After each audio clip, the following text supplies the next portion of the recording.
sonriendo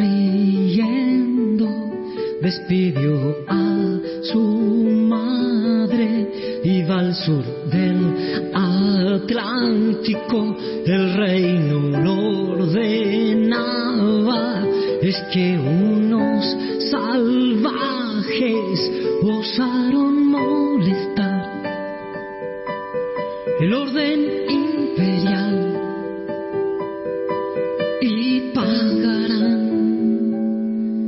tanques, aviones, barcos y munición. 2:11 en la República Argentina. Continuamos en el alargue de fin de semana.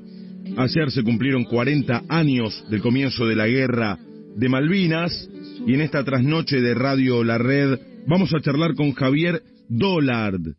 Era la gran promesa, la sensación de Boca Juniors, había mucha expectativa puesta en él, goleador de las divisiones inferiores, compañero de Oscar Ruggeri, campeón en sexta, quinta, cuarta división, incluso llegó a ser convocado a la selección juvenil por César Luis Menotti, así compartió algunos entrenamientos con Jorge Burruchaga y el Chino Tapia, que después serían campeones del mundo en México en 1986.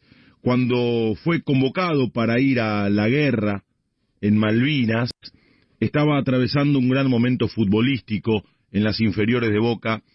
Javier, que después de la guerra no pudo concretar todo aquello que insinuaba. Y ahí hay una historia, y hoy él la va a contar en el alargue de fin de semana. Es una manera que tenemos de reconocerlo y además de mantener la memoria vigente, porque cuando se trata de Malvinas está prohibido olvidar. Buenas madrugadas, qué gusto saludarte, Javier, ¿cómo estás? Hola, Leo, por vos, por tu equipo y para toda la gente que te escucha. Te agradezco mucho tus palabras. Fuiste reconocido, me lo contaste fuera de aire, el viernes en la Bombonera, un reconocimiento tardío, pero justo y necesario del club, que te vio crecer y que acompañó tus sueños de pibe. Vi fotos en las que estabas acompañado por tu compañera, por tu hijo. ¿Qué pasó por tu cabeza? ¿Cómo lo viviste? ¿Qué sentiste? Me imagino que fue algo muy, muy especial, muy emocionante para vos. Sin duda fue algo muy, muy emocionante. Y como decís vos, había perdido un poco las esperanzas. Te dieron el carnet de socio honorario, les cuento a los amigos del alargue de fin de semana, y una camiseta con el 11 en el dorsal, número que usabas cuando jugabas en el club, y con tu apellido. Sí, así fue. Y encima estaba lleno de combatientes, había más de 100. Realmente fue muy emocionante. Y para completar todo eso, la presencia de mi hijo Damián y mi hija Carolina le dio todo un marco muy emocionante. También me acompañó mi mujer Gaby. Y te vuelvo a decir, había perdido un poco las esperanzas, pero como siempre en la vida de los excombatientes tratamos de que sea lo último que se pierda. Y ahí recibí el llamado, me propusieron, me dijeron, mirá que va a haber algo para los socios del combatientes, ¿qué te parece? Le debían venir. Me pareció vago, al principio yo no me lo creía, pero bueno, así salí para la Bombonera. Hacía años que no iba, hacía años que no pisaba.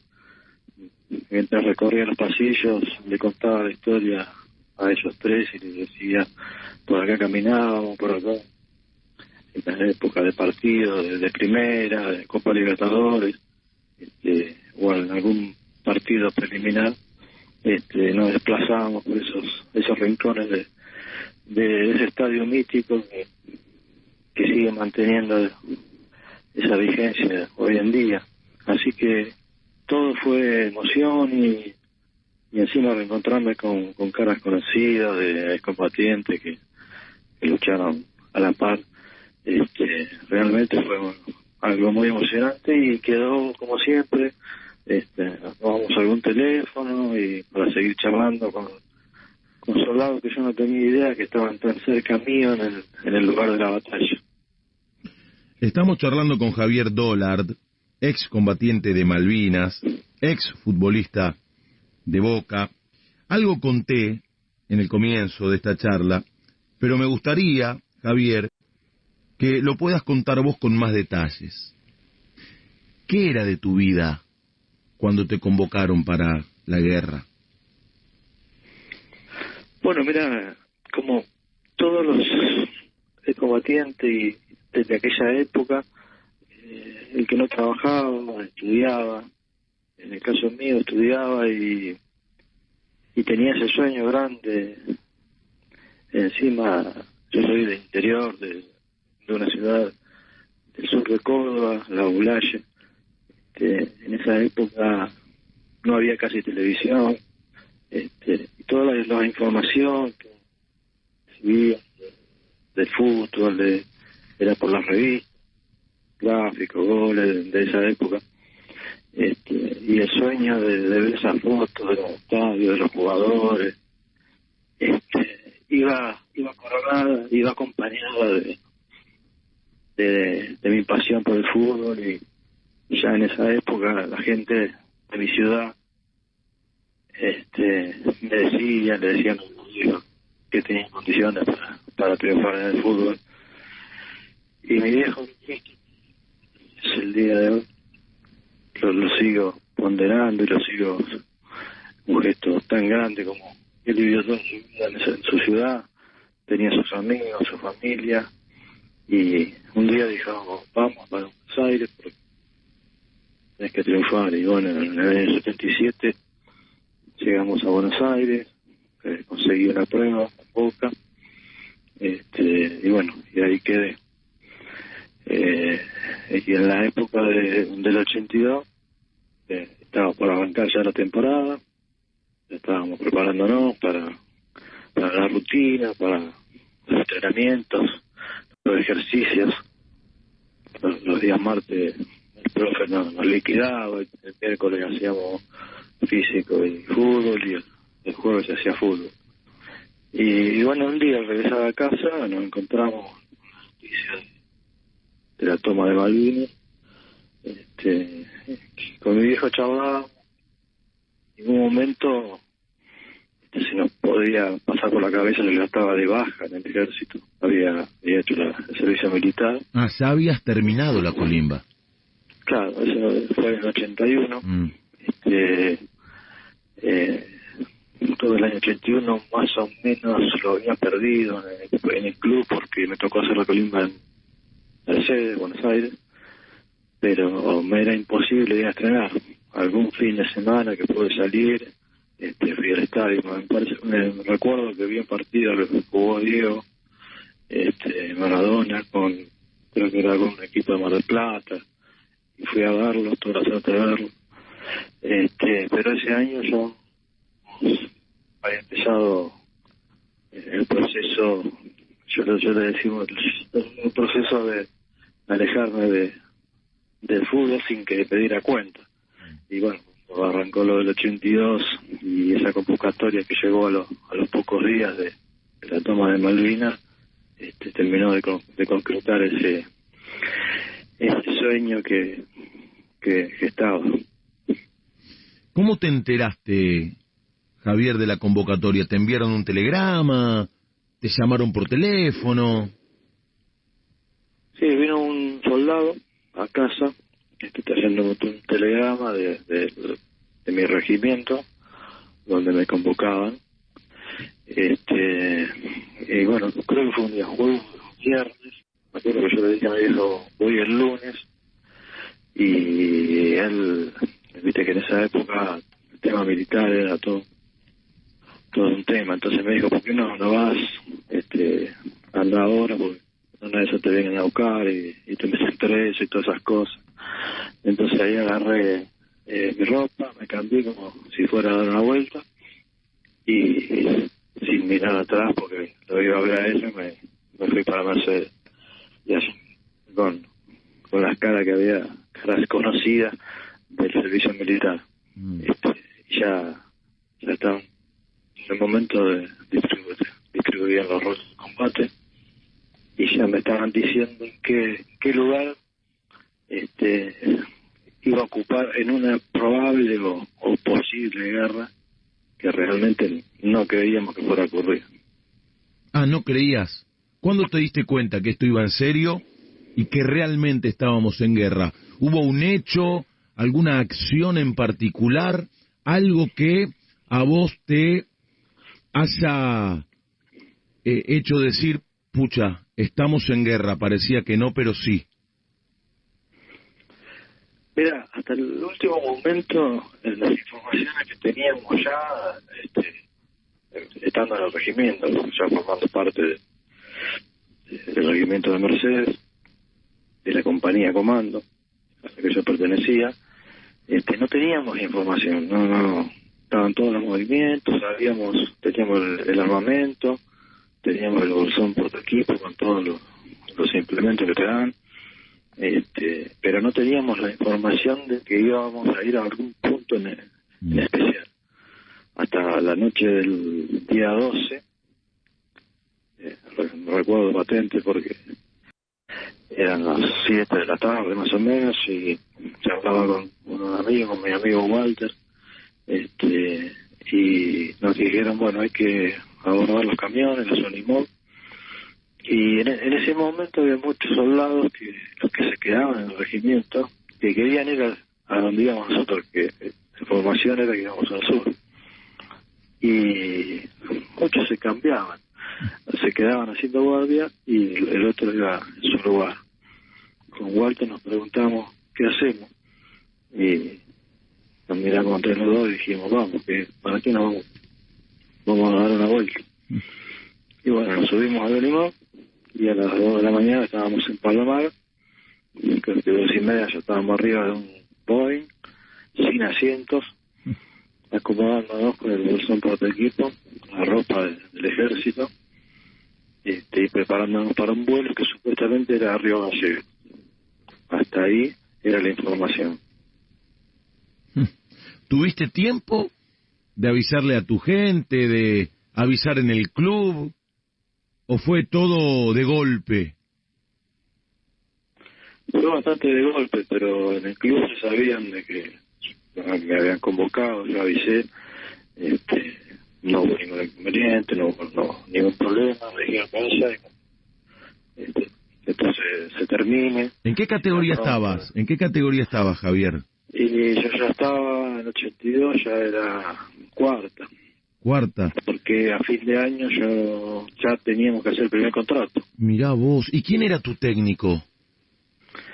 El técnico era un personaje que formó parte de la selección argentina, de Boca, de Independiente, del Milan, Ernesto Grillo, un tipo, una persona muy grande, muy recibí muchos consejos, cada vez que decía algo tenía un sentido, no le gustaba mucho a los periodistas, no le gustaba mucho a la gente de la comisión, era un tipo muy especial, pero sabía tanto de fútbol, y vos fíjate, en esa época ya era un tipo grande, pero le pegaba la pelota como si tuviera 20 años, un fenómeno. ¡Qué fenómeno! Y además de Ruggeri, ¿hubo otros compañeros tuyos que llegaron a Primera División? Mira, hubo varios que estuvieron ahí cerca, jugaron ahí, hoy casualmente a hacerlo Estocco. Estocco. Carreras. Yo era chico, pero recuerdo, corregime si me equivoco, que era el reemplazante natural de Gareca. Y era muy parecido físicamente, era alto, era rubio. Pero vos fíjate cómo son las cosas, él en las divisiones inferiores, en sexta, quinta, jugaba 5. Pero tenía una llegada y un poder de gol muy amplio. Bueno, vos fíjate que cuando él debutó en primera, debutó como delantero. Sí, e hizo algunos goles en primera. Sí, creo que hizo gol ahí en la cancha de River. Sí. En un clásico. Después tuvo Claudio Natale también. Oh, Claudio Di Natale, el 4. Claro, nuestro número 4. Saverio Valente. Todos los que más o menos estuvieron ahí cerca. Después también estuvo Pablo Matavós. Mirá vos, Pablito Matavós. Me acuerdo que jugó el Proyección 86. Claro, lo que pasa es que él tuvo ahí, él jugó toda su vida como de 7 y cuando lo convocaron a primero lo convocaron para jugar de 4. 4, claro. Entonces ahí, viste, es una gran disyuntiva. Claro. Fue uno de los motivos que yo tuve para empezar a dejar el fútbol, dejar a Boca, fue que el técnico que yo tenía en ese momento, que no era Ernesto, quería que yo jugara de 3. Y yo jugué un día de 3 y la segunda vez que me dijo juegue de 3, le dije, mire, jefe, si me va a utilizar de 3, prefiero quedarme en el banco, pongo a uno. Y bueno, ahí empezó como una discusión y al poco tiempo venían a buscar del interior para jugar Eso fue después de la guerra fue eso. Claro, ya fue de eso, ya fue en el año 83. Estamos hablando con Javier Dollard, ex delantero de las inferiores de Boca, ex combatiente de Malvinas. El sueño de Boca, en aquel momento, se termina transformando en la pesadilla de Malvinas. ¿Cómo eran tus días allá? ¿Qué recordás? ¿Te permitís cada tanto mirar para atrás? ¿O es una época, un momento que preferís olvidar o recordarlo lo menos posible, Javier? Mira, lamentablemente no te podés permitir recordar Malvinas. Malvinas vive adentro de tu corazón, de tu alma, de tu cabeza. Fue un momento de la vida y encima yo tenía 19 años cuando fui a Malvinas, cumplí 20 allá.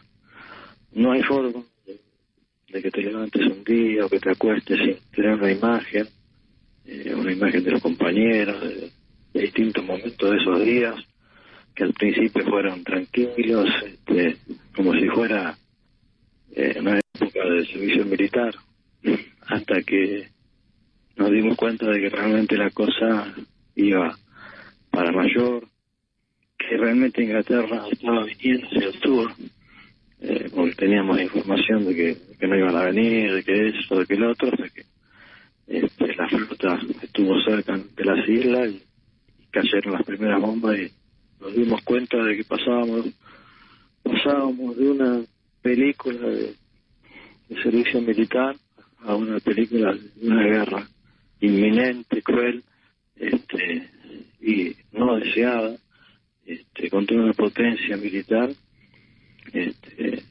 con un ejército como el nuestro, que realmente estábamos mal armados, no teníamos igualdad en ese sentido con la potencia que enfrentábamos.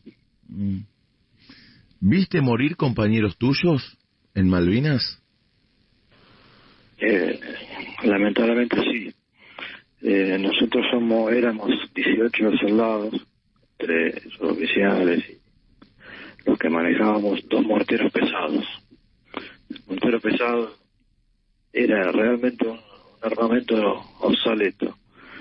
Y en el momento de que llegamos a Malvinas, teníamos que tomar posición con los 2 morteros que encima se desplazaban sobre 2 ruedas que estaban desinfladas. Así que imagínate cómo fue subir, Dios mío, para tomar la posición ahí que nos dieron al final y que fue la que enfrentamos la guerra y nos quedamos ahí. Realmente fue una odisea. Es algo que si vos tratás de explicarlo parece que fuera un cuento, pero fue así. Y eran 2 morteros y dábamos apoyo de fuego a una parte del regimiento 3, entre los montes Zapperhill y Williams. Y tuvimos la desgracia el último día, en el momento que estábamos tan cerca de la ciudad, del pueblo, en la retirada recibimos fuego de artillería muy pesado, muy constante, y bueno, ya estábamos casi llegando y uno de esos obuses pegó muy cerca nuestro. A veces mirábamos a los costados y los compañeros cuando recibían la onda expansiva los veíamos volar por el aire, pero si no recibían una esquirla se levantaban y seguían corriendo o caminando, y nosotros gritábamos que se levantaban y que siguieran, pero había veces que muchos no se levantaban, y entre esos estuvo nuestro compañero. ¿Y cuánto te costó superar todo eso? Si es que lo pudiste superar en algún momento. Y mira, es muy difícil porque por lo general en una guerra no se deja nadie atrás. Y fue un momento muy difícil porque estábamos casi cerca del pueblo,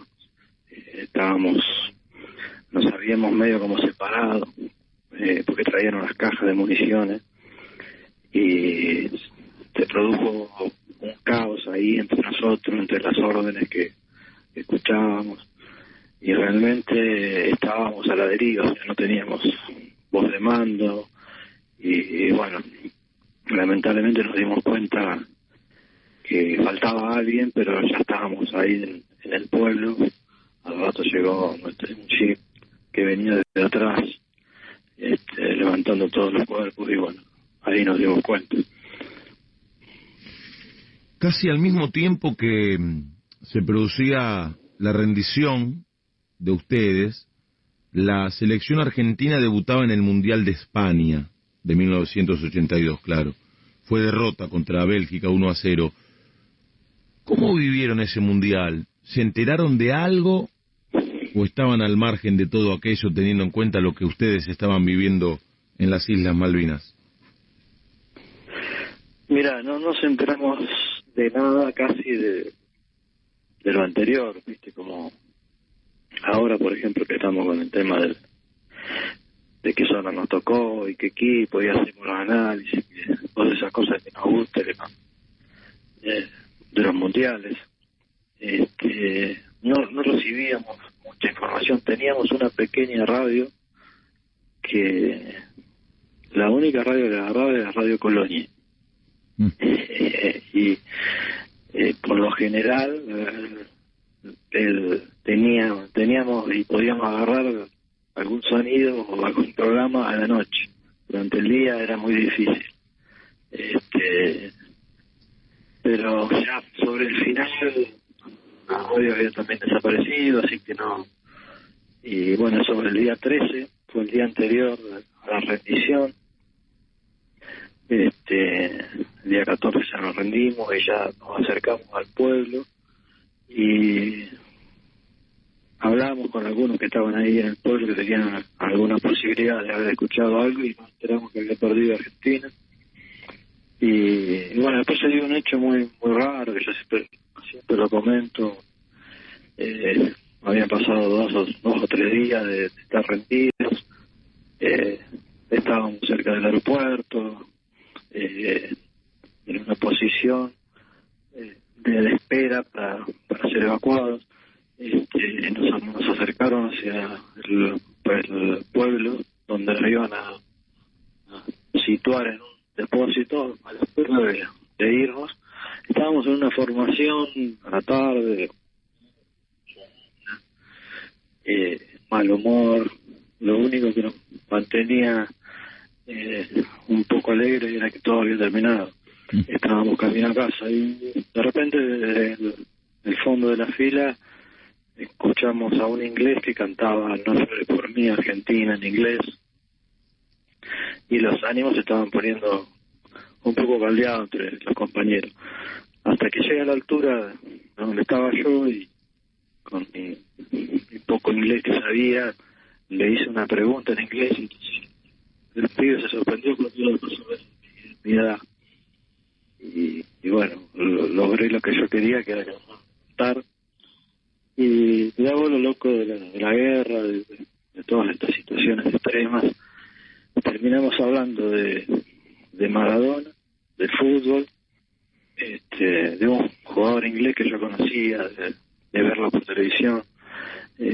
Cuando le dije el nombre, se sorprendió un poco más, me dijo de dónde iba, me mostró las cosas que llevaba en su cinturón, llevaba chocolate, llevaba una radio en su espalda, un mortero descartable.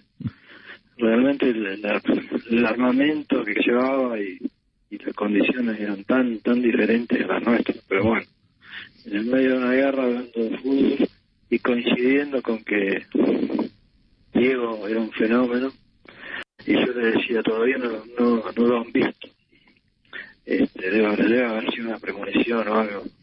Me imagino en el año 86 la cara de estos chicos y cuando vio los goles de Maradona contra los ingleses. No quisiera saber cómo fue la sorpresa ver los goles de Diego. El que habla es Javier Dollard, que era una de las grandes promesas de las inferiores de Boca, delantero y goleador, y que fue convocado para combatir contra los ingleses en las Islas Malvinas. A propósito de lo que contabas, Javier, quiero saber qué te pasó 4 años después, cuando ocurría esto en el Estadio Azteca de México. Escucha. Argentina y el partido, ¿para cuánto Argentina y el gol? Vamos muchachos, la pelota viene para Batista para Enrique cambia para el Vasco, allá viene para Orticochea que lo tiene a Diego como número 10, a Giusti como número 9, a Burruchaga de 8 y a Valdano de 7, la pelota va para Maradona puede tocar para Enrique, siempre Maradona es un drible, se va entre 3, siempre Diego, genial, tocó para Valdano, entró Maradona, falta el 3, intención, vamos, gol.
Contra Inglaterra, aún así, con un gol con la mano.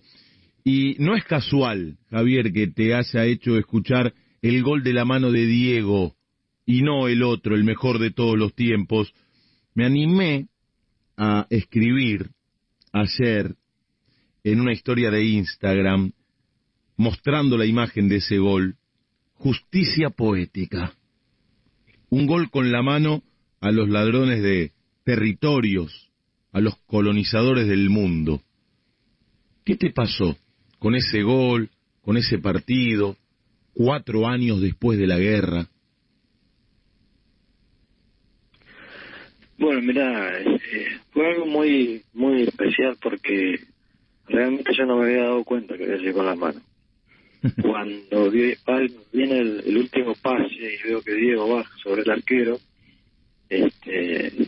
no me percato de que le había tocado con la mano y no estaba escuchando el relato de Víctor Hugo. Solo vi que la pelota entró y bueno, imagínate la locura. Yo en ese momento tenía a mi hijo Damián, que tenía 2 años y algo, y estaba con él y él me miraba sorprendido, preguntándose seguramente qué le pasa a este loco que grita de esta manera. Y después cuando me aplaco un poco y empiezo a sentir que podría haber sido con la mano, me doy cuenta y digo, no puede ser de este tipo que yo le he visto hacer cosas tan geniales, haya hecho esto, porque como vos decís, meterle la mano en el bolsillo a alguien que está acostumbrado a meterle la mano al bolsillo de los demás, es como una ironía de la vida. tuve la suerte de andar por el Peñón de Gibraltar, donde también cuando tuvimos que pasar una especie de aduana, me encontré con los uniformes de los soldados ingleses y realmente queda demostrado que son lugares, son territorios que no les pertenecen. Pero bueno, lo que siempre digo, no es una guerra la forma de tratar de obtener algo. Y encima tenés que ver que en esa guerra se pierden la cantidad de vidas que se perdieron como las nuestras, compañeros, tantas vidas que se perdieron en las Indias que después se perdieron acá en el continente. Que una guerra trae aparejado tantas cosas, tantos problemas, no solamente al excombatiente, sino cuando regresás a la familia, porque no es fácil insertarse, los familiares sufren, y bueno, tenés todo tipo de experiencias traumáticas que fue la que vivimos nosotros, ¿no? ¿Cuál fue el primer abrazo que diste al regresar de las Islas Malvinas, Javier? ¿Te acordás? Sí, me acuerdo porque estábamos en Campo de Mayo y no sé por qué motivo, aunque sí, después nos dimos cuenta después de que querían, tendría que ser como un tipo de lavado de cabeza con preguntas y respuestas, hasta recuerdo un día nos sentaron en un tipo pupitre como si estuviéramos en el colegio con una encuesta, viste, como sobre tal cosa, sobre qué hicimos, qué no hicimos, que aquello, que esto otro. Y después salimos de ahí, el ambiente se tornó medio espeso entre todos los soldados que estábamos queriendo, lo único que queríamos era irnos a casa. Claro. Y nos dimos cuenta de que era como que querían lavarnos un poco la cabeza para que no hiciéramos quedar tan mal al ejército, que en realidad era contar solamente la verdad. Qué bárbaro, ¿eh? Esta es la historia de Javier Dollard, excombatiente de Malvinas, exfutbolista. Hoy me escribió cuando vi el posteo que subí a Twitter anunciando esta nota, un querido amigo, hombre de prensa, Daniel Novelle, del Banco Provincia, que me dijo, fue empleado del banco muchos años, Javier, y jugó en la primera del club en torneos bancarios, un crack como jugador y persona. Su hijo, Damián, al igual que él, trabaja y juega en la primera del club. Un aporte. La gente, mucha, que se enganchó con esta charla y con esta historia que nos está contando Javier Dollard en el alargue de fin de semana. Así que jugaste para el Banco Provincia durante mucho tiempo, más allá de laburar, por supuesto. Sí, fue todos los días. Hoy casualmente estaba con un compañero de vía celular hablando de todo, un poco de la vida y del banco. Cuando volvimos de Malvinas, la cosa estaba complicada, había que trabajar, y bueno, tuve la suerte a través de una nota de recibir una propuesta para ir a retirar los jóvenes y todo eso, viste, para ver si se podía trabajar. Ahí tengo que nombrar a una persona que hizo tanto por los excombatientes, Alejandro Alejandrini, que si me está escuchando le quiero mandar un abrazo grande porque hizo tanto por los excombatientes cuando llegamos de allá para tratar de ubicarnos en algún lado, qué problema teníamos, donde se pudiera ayudar el hombre estaba ahí al pie del cañón. Y bueno, en el año, a finales del 83, 28 de noviembre, recuerdo, ingresé en el Banco Provincia. Y no tenía muchas intenciones de jugar al fútbol porque estaba como dolido por haberme ido de un club tan grande como Boca. No tenía intenciones de jugar. Hasta que un día fui con un amigo, Víctor Hebreo, que me llevó a jugar un pecado normal, ¿viste? Un pecado normal. Y bueno, y ahí me vio, él trabajaba en el banco y me vio otro más del banco. Y bueno, ese día, ¿viste? Yo era joven y bueno, era muy rápido, tenía mucho dominio de la pelota y bueno, ese día la dejé chiquitita la pelota y me dijeron, ¿por qué no venís al club? Le digo, ¿pero te parece? Sí, vení, que... Y bueno, y así fue, creo que en el año 84, 85, comencé a entrenar. Bueno, encontré algo que yo no pensé que iba a encontrar, que era un grupo de amigos, un grupo de... El fútbol siempre, viste, habrás escuchado que el fútbol abre puertas en todos lados. Y en este caso a mí me abrió la puerta porque me hizo conocer gente que me dio una mano, me cobijó, cuando yo quería hablar podía hacerlo tranquilamente, cuando no quería hablar no hablaba, cuando esos días que uno está con la cabeza agacha me lo hacían levantar.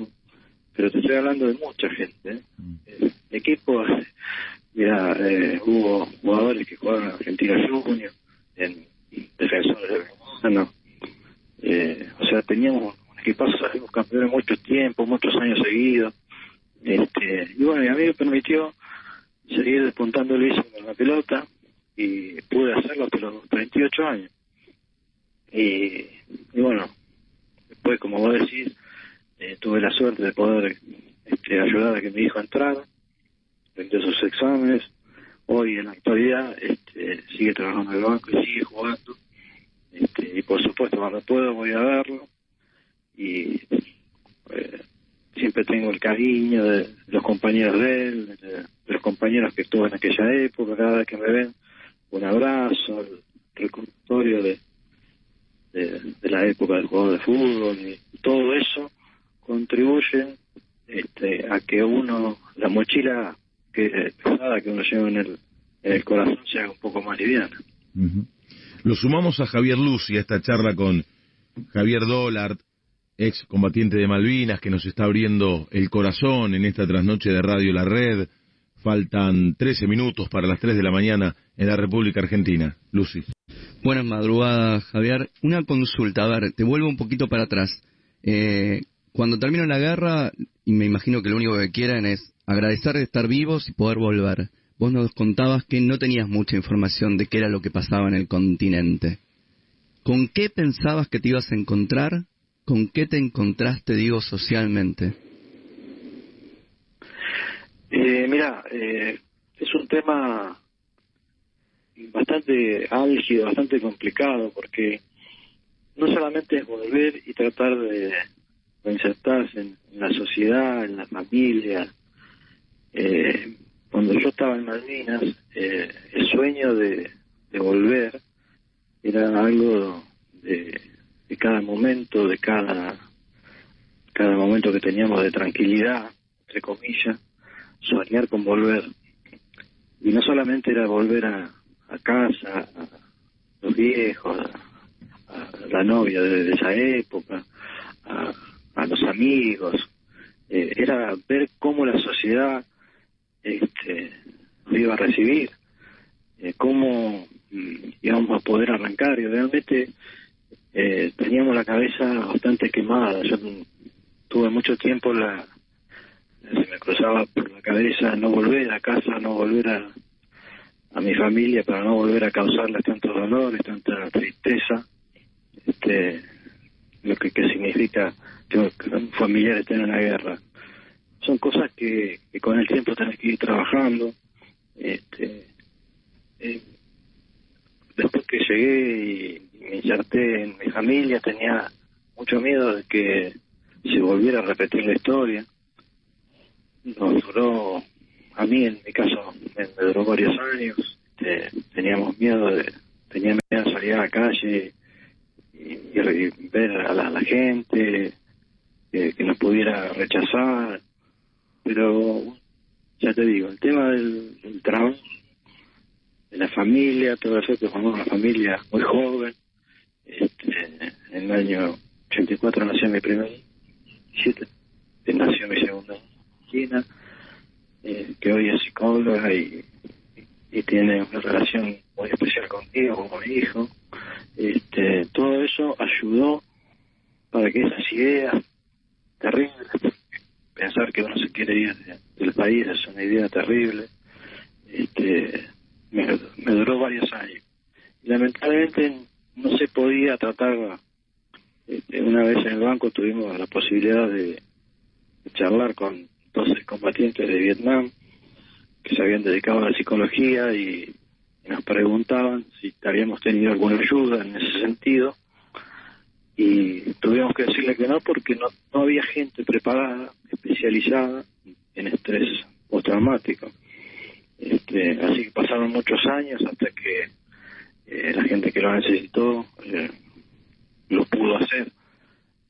Así que ya te digo, fue un tema muy complicado, que para mí se resolvió bien cuando conseguí trabajo, y ya te digo, conocí esa cantidad de gente que me ayudó, que me dio una mano, quizás sin darse cuenta. Hoy con Eduardo, otro amigo que me dio el fútbol,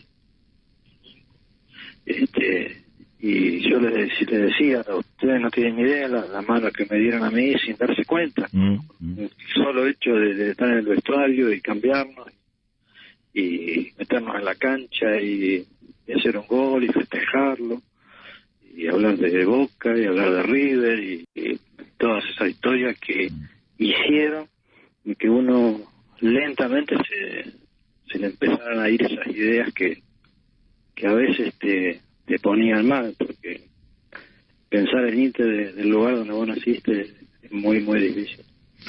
Javier, hablas de amigos que te dieron una mano, que te ayudaron a salir de aquella situación traumática después de la guerra. ¿El mundo del fútbol les dio una mano o les dio la espalda? Mira, lo que pasa es que ahí tenés que circunscribirlo a cada personaje.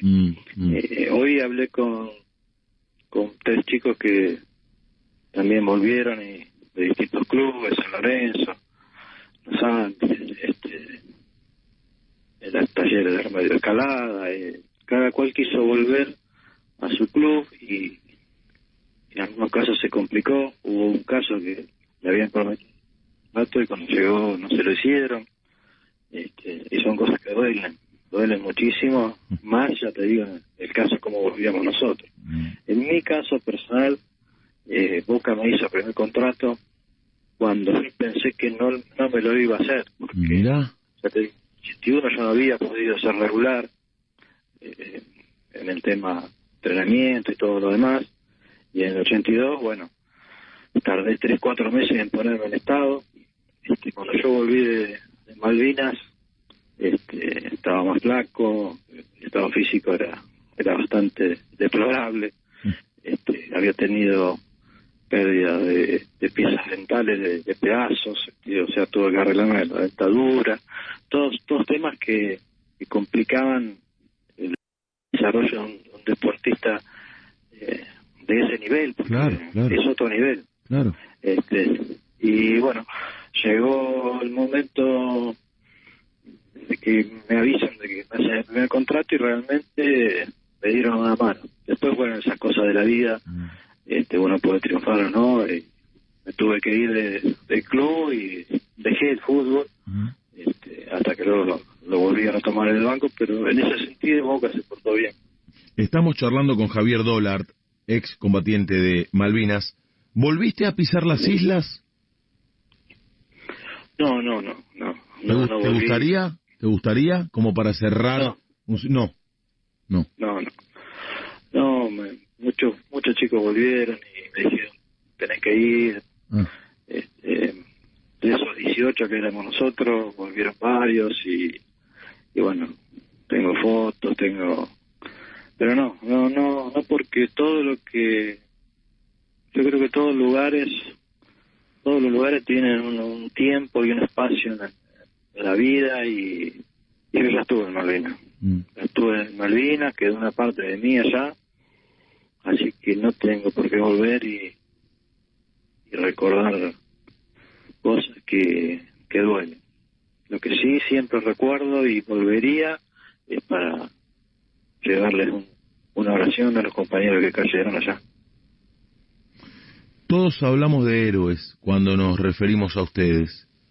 ¿La sociedad te hace sentir de esa manera? Mira, pasaron muchos años porque para que la sociedad, salvo los familiares y todos los que tuvieron algún rasgo de pertenencia con algún excombatiente, tomara conciencia de lo que fue Malvinas, porque Malvinas está alejado de cualquier bando político, de cualquier obtención de algún beneficio X. Malvinas es una causa noble, una causa de chicos que tuvieron que ir a defender su patria sin entender demasiado qué significaba, y fuimos y pusimos lo que teníamos que poner, nos convertimos en hombres del día a la noche, en un santiamén, y lo hicimos, mal, bien, pero lo hicimos. Y realmente después que pasaron muchos años, y anoche fue un ejemplo, porque en el momento no me podía dormir y mirando un noticiero observé que en distintas ciudades, y tengo de testigo a mis compañeros que van a muchos lados, van a Ushuaia, van a Saladillo, en Ciudad Laulaye. En Ciudad Laulaye hay 22 soldados que fueron a Malvinas, entre ellos un amigo de la infancia, mi querido Roberto Ortiz, al cual visito y después si querés te cuento la historia de él y la mía, porque no se puede creer lo que pasa. Y realmente cuando vos ves todo ese y las antorchas ahí en Giles, toda la ciudad, los chicos acompañándolo a los soldados que ya tenemos canas o no tenemos pelos, en mi caso, todo nos hace dar cuenta que la sociedad de a poco tomó conciencia y se dio cuenta de que la causa Malvinas no tiene nada que ver con la política. Contame para cerrar la historia con tu amigo, que me dijiste que no lo voy a poder creer. A ver, contales también a los amigos de el alargue de fin de semana. Mira, Roberto es un amigo de la infancia, eso de los que te crías. Vivíamos separados por una calle. Al lado de mi casa estaba la canchita de fútbol, con el lugar de reunión de toda esa banda. Teníamos la suerte de ahí en un radio de 4 cuadras, juntábamos más o menos 20 pibes, pero éramos 4 los inseparables, y entre ellos estaba Roberto, alias el Topo, le decíamos cariñosamente. Y bueno, fuimos amigos de la infancia, con lo que eso significa, hasta los 15 años que yo tuve que venir a Buenos Aires a tratar de perseguir ese sueño del fútbol. Cuando empieza Malvinas, se desarrolla en Malvinas, yo no tenía ninguna noticia del Topo ni él de mí. Él es clase 63, yo soy clase 62. Cuando se produce la evacuación de Malvinas, nosotros nos llevaron en un lanchón en el Bahía Paraíso. Es un barco que se hundió en el canal de Beagle un tiempo después de Malvinas. Abordamos el barco, que estaba repleto de soldados por todos lados, deseoso de pegarnos un baño y comer una comida calentita que hacían ahí en el barco. Con mi amigo Walter estábamos recorriendo todos los pasillos de un barco, imagínate, con la cantidad de soldados que había durmiendo en los pasillos, en las escalinatas.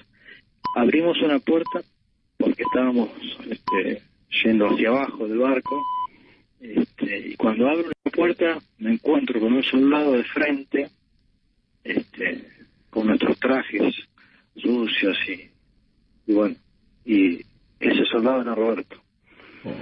no lo podía creer, que en medio de la cantidad de soldados, y la pregunta, ¿estuviste acá?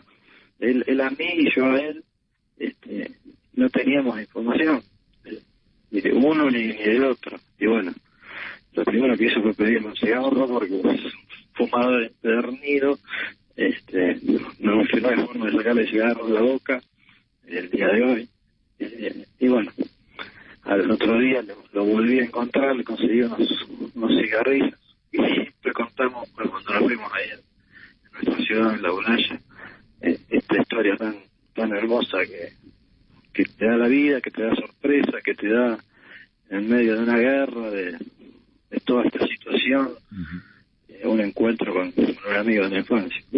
Tremenda historia, tremenda, emotiva. Javier, te queremos agradecer por este rato con nosotros, por tu testimonio, por mantener el recuerdo vivo de un hecho doloroso, pero que no debemos olvidar.